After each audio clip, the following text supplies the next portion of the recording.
हे कोणी थांबायला तयार नाहीत। आपला नगरसेवक आपला भाऊच राहणार असं या मुलांचं म्हणणं आहे। काय नेमकं झालं? प्रभाग क्रमांक वंचित बहुजन आघाडीचे अधिकृत उमेदवार सतीश आसाराम गायकवाड, अनुजा अमर जगताप, सुनीता आरबी चव्हाण आणि प्रेम चव्हाण हे पॅनल चौघांचाही पॅनल विजयी झाला असताना नारायणपूरच्या सत्ताधारी आमदार तिथे येतो, निवडणूक अधिकाऱ्याचे हस्त आंदोलन करतो आणि स्वतःच्या पॅनलला विजयी करून घेतो। ही धनशक्तीचा विजय आहे, मतदाराचा विजय नाही आहे। कालच्या दिवशी त्याने अंबड, बदनापूर, जालन्यावरनं बोगस मतदार आणून इथे मतदान करून घेतो।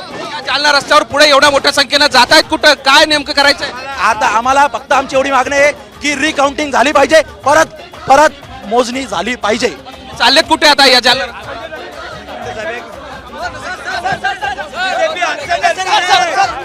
पोलीस म्हणतायत काय झालं? गद्दारी केलेली आमच्या सोबत, गद्दारी केलेली। मेलेल्या लोकांची वोटिंग झाली तर मेलेल्या लोकांची वोटिंग झालेली इथे। तर हे आत्ताची स्थिती अशी आहे की इथे मोठ्या संख्येनं लोक रस्त्यावर आलेले आहेत आणि त्यामुळं इथे तणावाचं वातावरण आहे। आता हे संजय नगरकडे जात असल्याचं सांगितलं।